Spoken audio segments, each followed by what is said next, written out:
واشهد ان محمدا عبده ورسوله اشهد ان لا اله الا الله وحده لا شريك له واشهد ان محمدا عبده ورسوله اشهد ان لا اله الا الله وحده لا شريك له واشهد ان محمدا عبده ورسوله اشهد ان لا اله الا الله وحده لا شريك له واشهد ان محمدا عبده ورسوله۔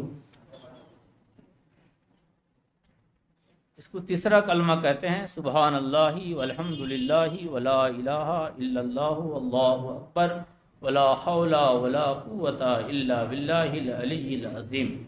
اس میں سے ہر ایک لفظ یعنی سبحان اللہ والحمد للہ ولا الہ الا اللہ واللہ اکبر ولا حول ولا قوت الا باللہ العلی العظیم، ان میں سے ہر ایک لفظ کے بارے میں حدیث پاک میں اس کی توصیف آئی ہے، ہر ایک لفظ کے بارے میں۔ اور یہ کلمہ بہت جامع کلمہ ہے، کوشش کرنی چاہیے کہ اس کلمہ یہ کلمہ ہمارے ورد میں ہمیشہ رہے، اس سے ایمان میں تازگی آتی ہے، روح میں بالغی آتی ہے اور جسم میں قوت آتی ہے اور بہت ساری بلائیں خود بخود دور ہو جاتی ہیں۔ اس کا ایک جملہ ہے ولا حول ولا قوت الا باللہ۔ اللہ کے حبیب صلی اللہ علیہ وآلہ وسلم کہتے ہیں کہ لا حول ولا قوت ایک کم 100 بیماریوں کا علاج ہے، ایک کم یعنی 99 بیماریوں کا علاج ہے، اور فرماتے ہیں ان میں سے ایک بیماری یہ ہے کہ یہ ٹینشن کو دور کر دیتا ہے۔ ٹینشن ہی وہ بیماری ہے جس پہ آدمی سیدھا سیدھا خودکشی کرتا ہے یا پٹری پہ جا کے سوتا ہے، ورنہ بہت ساری بیماریوں کو تو علاج کرتا ہے، لیکن جب ٹینشن حد سے بڑھ جاتا ہے تو کہتا ہے یار چلو جو ہوگا دیکھا جائے گا، مر جاتا ہے۔ اور یہ کلمہ کی کثرت آدمی کو ٹینشن سے بچاتی ہے، یعنی 99 میں سے یہ ایک ہے، تو اس کی بھی کثرت کریں۔ سبحان اللہ والحمد للہ ولا الہ الا اللہ واللہ اکبر ولا حول ولا قوت الا باللہ العلی العظیم۔ سبحان اللہ والحمد للہ ولا الہ الا اللہ واللہ اکبر ولا حول ولا قوت الا باللہ۔ سبحان اللہ والحمد للہ ولا الہ الا اللہ واللہ اکبر ولا حول ولا قوت الا باللہ۔ سبحان اللہ والحمد للہ ولا الہ الا اللہ واللہ اکبر ولا حول ولا قوت الا باللہ۔ سبحان اللہ والحمد للہ ولا الہ الا اللہ واللہ اکبر ولا حول ولا قوت الا باللہ۔ سبحان اللہ والحمد للہ ولا الہ الا اللہ واللہ اکبر ولا حول ولا قوت الا باللہ۔ سبحان اللہ والحمد للہ ولا الہ الا اللہ واللہ اکبر ولا حول ولا قوت الا باللہ۔ سبحان اللہ والحمد للہ ولا الہ الا اللہ واللہ اکبر ولا حول ولا قوت الا باللہ۔ سبحان اللہ والحمد للہ ولا الہ الا اللہ اللہ اکبر ولا حول ولا قوت الا باللہ۔ سبحان اللہ والحمد للہ ولا الہ الا اللہ واللہ اکبر ولا حول ولا قوت الا باللہ۔ یہ چوتھا کلمہ پڑھنے جائیں گے۔ چوتھا کلمہ، اس کو کلمہ تحمید بھی کہتے ہیں، اور ایک کلمہ ایسا ہے کہ اللہ کے نبی صلی اللہ علیہ وآلہ وسلم کہتے ہیں میدان عرفات میں میری دعا اور مجھ سے پہلے سارے نبیوں کی دعا یہی کلمہ ہے۔ حج میں جب حاجی ہوتا ہے تو اس میں جو مین حج ہے وہ میدان عرفات کی حاضری ہے، اور عرفات میں جو 5 وقتہ نمازیں ہیں وہ تو ہیں، اس کے علاوہ کوئی خاص وظیفہ نہیں ہے، دعا ہے کہ آپ کتنی کثرت سے اپنے رب کو یاد کرتے ہیں، دعا کرتے ہیں۔ اور سب سے بہترین دعا کیا ہے؟ یہی لا الہ الا اللہ وحدہ لا شریک لہ لہ الملک ولہ الحمد یحیی و یمیت وہو حی لا یموت ابدا ابدا ذو الجلال والاکرام بیدہ الخیر وہو علی کل شیء قدیر۔ اس کا مطلب ہے لا الہ الا اللہ، اللہ کے سوا کوئی عبادت کے لائق نہیں، وحدہ لا شریک لہ، وہ ایک اکیلا ہے، اس کا کوئی شریک نہیں، لہ الملک و لہ الحمد، بادشاہ وہی ہے، تعریفیں اسی کے لیے، یحیی و یمیت، وہی وہ زندہ ہے، وہی زندگی دیتا ہے اور وہی موت دیتا ہے، وہو حی لا یموت، اور وہ ہمیشہ زندہ ہے، زندہ رہے گا، اسے کبھی موت نہیں آئے گی، ذو الجلال والاکرام، وہ عزت والا اکرام والا ہے، بیدہ الخیر، اور اس کے ہاتھ میں ساری خیر کی کنجی ہے، وہو علی کل شیء قدیر، اور وہ ہر چیز پر قدرت رکھتا ہے، اس کے ہاتھ میں ساری بھلائی ہے، اسی کی ذات میں ساری بھلائی ہے۔ تو جب ہم اسی کی ذکر میں، اسی کی حمد و ثنا میں مگن ہو جائیں تو ہماری ضرورت کو وہ ہم سے زیادہ جانتا ہے، وہ ساری ضرورتوں کو پوری فرما دے گا۔ اس لیے جو اہل فکر ہیں، اہل ذہن ہیں اور اہل عطا ہیں، وہ اسی میں لگے رہتے ہیں۔ اس لیے نبی کریم صلی اللہ علیہ وسلم نے فرمایا میری دعا مجھ سے پہلے نبیوں کی دعا یہی ہے۔ تو اس کلمہ کی بھی کثرت کریں۔ ہمارے جو بزرگ تھے نا، بڑے تھے، وہ بچے کو جب یسن القرآن پڑھاتے تھے تو یہ کلمہ یاد کراتے تھے، 7واں کلمہ تک یاد کرایا جاتا ہے۔ یہ کوئی پاٹ نہیں ہے، یہ اللہ عز و جل کے اتنے بہترین ذکر ہیں جو نبی کریم صلی اللہ علیہ وآلہ وسلم نے سکھائے ہیں۔ اس لیے آپ ان کلمات کو پڑھ لیجئے، آپ کسی پیر فقیر کے چکر میں مت رہیے گا کہ ہم کو کوئی وظیفہ بتا دو، یہ ہم کو وظیفہ بتا دو، ورد بتا دو، نہیں، اللہ کے رسول صلی اللہ علیہ وسلم نے تو بتا دیا ہے۔ ہاں، ان کے پاس جائیے اور ان سے پوچھئے کہ صاحب میرا دل نہیں لگتا ذکر میں، دل لگے کیسے؟ وہ پھر آپ کو بتائیں گے اگر اللہ والے۔ پڑھیے لا الہ الا اللہ وحدہ لا شریک لہ لہ الملک و لہ الحمد یحیی و یمیت وہو حی لا یموت ابدا ابدا ذو الجلال والاکرام بیدہ الخیر وہو علی کل شیء قدیر لا الہ الا اللہ وحدہ لا شریک لہ لہ الملک و لہ الحمد یحیی و یمیت وہو حی لا یموت ابدا ابدا ذو الجلال والاکرام بیدہ الخیر وہو علی کل شیء قدیر لا الہ الا اللہ وحدہ لا شریک لہ لہ الملک و لہ الحمد یحیی و یمیت وہو حی لا یموت ابدا ابدا ذو الجلال والاکرام بیدہ الخیر انک علی کل شیء قدیر۔ آگے جو آ رہا ہے وہ کلمہ استغفار ہے،